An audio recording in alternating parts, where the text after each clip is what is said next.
Hello, alors bienvenue dans cette vidéo. C'est une vidéo supplémentaire de la partie 2 qui n'était pas dans la trame initiale. Donc cette vidéo a pour terme le shrinkage. Le shrinkage, qu'est-ce que c'est? Donc c'est le fait que lorsqu'on mouille nos cheveux crépus, eh bien ceux-ci commencent à devenir plus petits. Ça vient de l'anglais to shrink, ça veut dire rétrécir. Et en fait, c'est parce que lorsqu'on applique de l'eau, les cheveux se gonflent d'eau et deviennent de plus en plus bouclés sur eux-mêmes. Pourquoi on a le shrinkage? Alors, j'ai vu que c'était dû à en fait, une adaptation physiologique à notre environnement.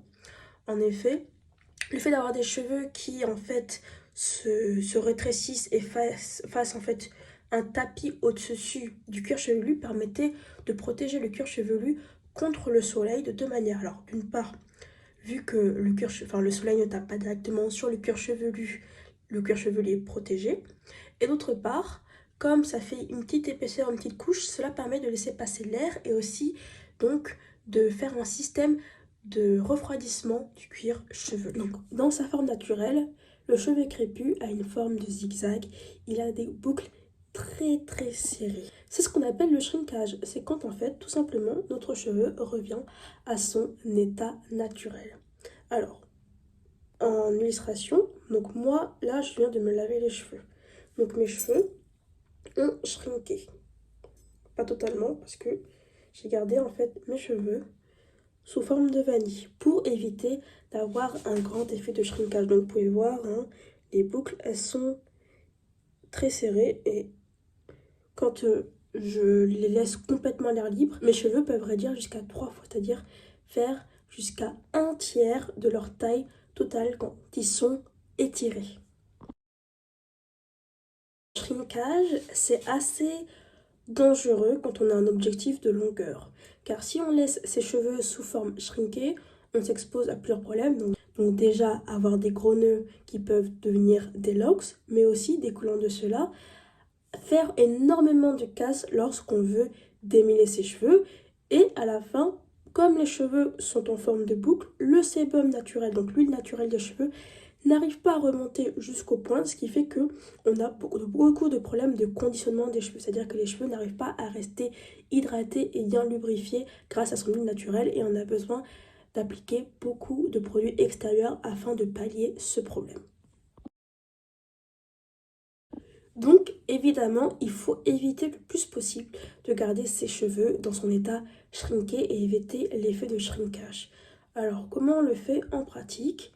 Eh bien, on va étirer ses cheveux. Donc, il y a plusieurs manières de le faire. Il y a les manières qu'on connaît très bien, c'est avec la chaleur.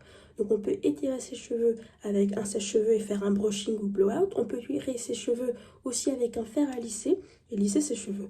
Mais ce sont des méthodes qui sont très dangereuse car cela peut créer du heat damage et abîmer ses cheveux et on peut perdre en fait toute sa longueur tout simplement à cause de cela. Donc il faut éviter le plus possible d'utiliser des sources de chaleur pour étirer ses cheveux.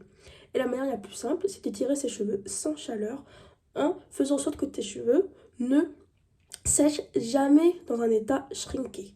Donc faire des tresses, faire des vanilles, des collés, n'importe quoi et laisser ses cheveux s'étirer, sécher en fait dans cet état pour que les cheveux sèchent dans une forme étirée.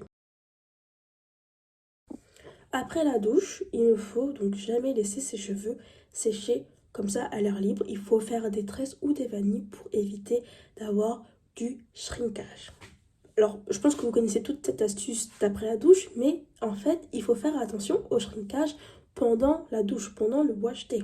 Et aussi, pendant le wash day, garder ses cheveux étirés en faisant des vanilles avant de commencer à laver ses cheveux. C'est pour ça que moi, j'ai toujours les vanilles dans mes vidéos lorsque je lave mes cheveux, parce que ça permet de traiter le shrinkage en amont. Si déjà, ils n'arrivent pas à shrinker quand je commence à les mouiller, eh bien, ils vont pas trop se shrinker. Et quand je ferai mes tresses afin de les garder étirés lorsqu'ils sèchent, eh bien, déjà, ils seront pas shrinkés. Donc, je ne vais pas faire des nœuds, je ne vais pas faire de la casse à ce moment-là. Parce que c'est vrai que si vous venez toucher vos cheveux après la douche, vous avez remarqué qu'ils seront déjà un peu plus shrinkés. Donc, c'est un peu plus dur de les tresser sans créer de la casse. Et donc, ce qui est très intéressant, c'est de toujours avoir des tresses avant la douche et de faire en fait un shampoing par section avec ces sections qui sont bien définies en tresse ou en vanille. Donc voilà, à retenir, le shrinkage, c'est quelque chose de beau, mais il faut faire attention parce que cela peut conduire à beaucoup de casses et beaucoup de nœuds, et ça, c'est contre les objectifs de pousse et de longueur de ses cheveux. Donc il faut éviter le shrinkage en étirant ses cheveux, en l'écartant, étirer le plus souvent possible. Le moment où on va avoir le plus de shrinkage, c'est lorsqu'on va mouiller ses cheveux, en particulier lors du shampoing. Et donc le mieux, c'est de ne jamais laver ses cheveux détachés et de travailler par section en faisant des tresses ou des vanilles avant le shampoing, pendant le shampoing et après le shampoing au moment où les cheveux sèchent. Voilà.